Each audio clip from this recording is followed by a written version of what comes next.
While we're taking a much needed break from new packs for Sims 4, granted, of course, it hasn't been very long since Lovestruck, there was a Sims announcement that was actually met with praise for once. And I think this announcement has the potential to pave the way for actually some positive news for the franchise. Now, if you didn't see it, My Sims, which was released for Wii and Nintendo DS in 2007, and for Windows and mobile in 2008, is now coming to Nintendo Switch. Now, this is very interesting. I personally have never played the game, and I don't actually have a Switch. I know English Summer is going to cover it on some streams, and also she uploaded a video just the other day about the Windows version of this game. Now, that aside, even if you don't care at all about My Sims, I saw lots of requests and it popped in my brain as well. Would this lead to additional Sims releases? That is, could we see some OG Sims games come back, such as the first Sims game, Sims 2, Sims 3, and even some of those spin-offs? So we're going to take a look at what a release, a remake, and remaster of these past Sims games could mean for the franchise, and also what it would entail. I'm going to be honest and say I don't still think this is probably going to happen in the near future. This is more of a Aaron wishes this was true, but I do think it brings up some pretty interesting discussions. What could they bring back to the Sims franchise, and what pros and cons could come with this? Well, of course, we've got our main series right here. We have the OG Sims, which unfortunately I only ever got to watch played. I think all these getting either a revamp, a remaster, we'll talk about the difference between those in a moment, could be really interesting. Fact of the matter is, these games aren't easily accessible for lots of people. For example, the second Sims game I actually snagged on the Apple Store, but it can be difficult to get your hands on and get it running if you are on Windows. For the third Sims game, I now can play it very well with the 64-bit update, but again, that only came for Mac. And unfortunately, that was actually necessary for Mac because before that, it was incompatible with the graphics driver. But whether you're on Mac or Windows, it's hard to get a handle of actually getting to play these games and run them well. And in addition, I admit my Sims 2 version, yes, it does come with lots of packs, but it does not come with all the packs. So getting a full re-release of all of these, I think would be amazing. We could get people getting new Let's Plays, new retroactive reviews, and just get a lot of excitement out of the community. But it is not limited to those games whatsoever. We have Sims Medieval, and we also have the Sims Stories collection. Of course, I did not forget about console players. Even if we just kept these as console games, this would be pretty interesting. We have the Urbz, we have Castaway, which I actually did play a bit of, and we also have the Sims Bustin Out. Since I feel like these get discussed a little bit less than some of the PC games, I do want to talk about these and explain why I think bringing some of these back, or some elements of them,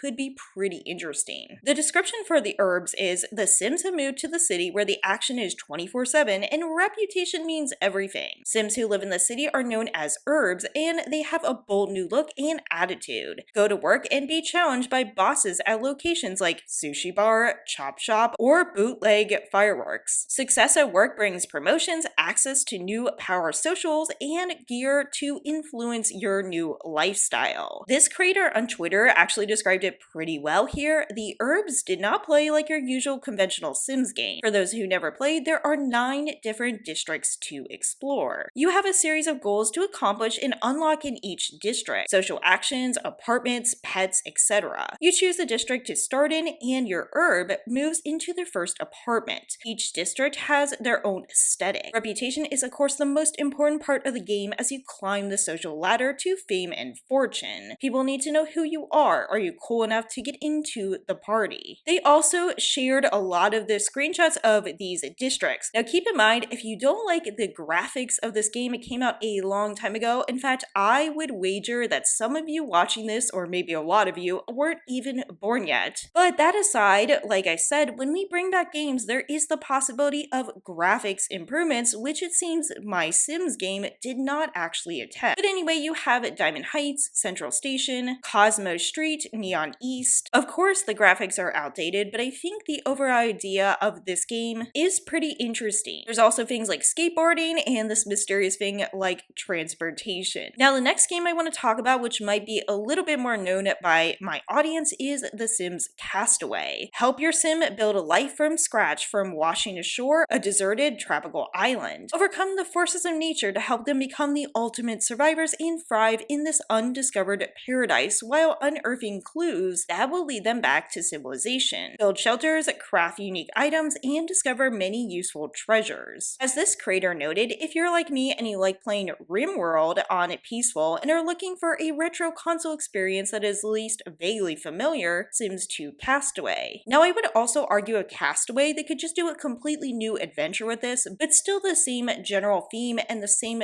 type gameplay. And of course, we have the Sims Bustin Out. Over 100 unlockable items and social moves only available on console await your Sims' unique lifestyle. Choose from a dozen careers and take your Sim out on the town to meet over 25 outrageous new friends. They also did actually have 2-player ability and online enabled, which meant you could play with a friend if you chose. Now, unfortunately, this wasn't actually out all that long. They had the 2 modes, Busting Out mode, and this had mission-based gameplay, and also they had just a free play mode with open-ended gameplay. Now, the multiplayer element aside, I do think there are a lot of people that feel nostalgic for this game, just from the various elements it brought. Again, I'm not saying these are the most amazing games ever, but bringing some of them back I think could have potential for bringing in, of course, players that have left the franchise, but also maybe introducing younger players who didn't get a chance to play these games. And of course, there's always a chance to update graphics, the user interface,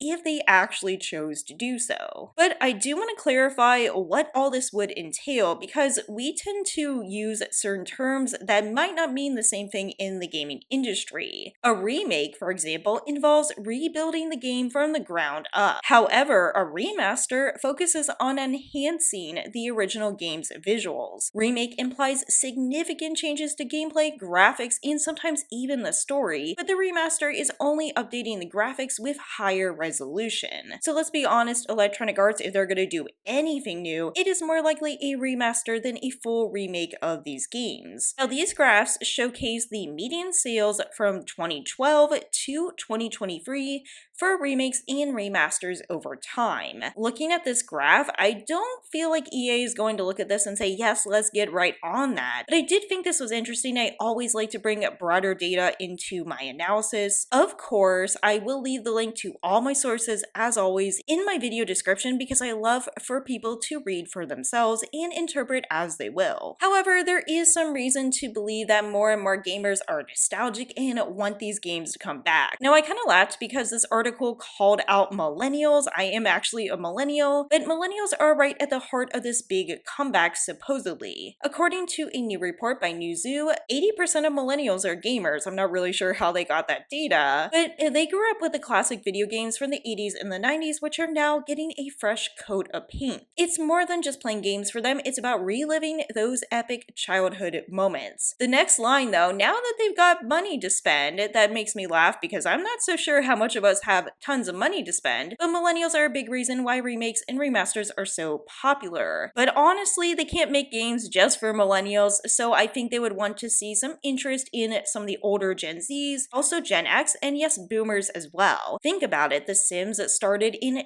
2000, and a lot of adults were playing The Sims in 2000. So there's lots of potential for a wide range market and not just younger players. But in short, I don't know necessarily Electronic Arts is going to jump on this. I think that the My Sims release was kind of a safe bet for them. And most of all, I could maybe see them re-releasing one of the sequels, spin-offs, but I just don't see them re-releasing some of the OG games. However, there was a brief period of time where you could snag Sims 2 for free. I think it was through Origin. I obviously missed it. So that isn't to say they'll never do it again. Let me know what you think about all this in the comments below. If you made it this far, I appreciate you so much. Please take care, and I'll see you in the next one.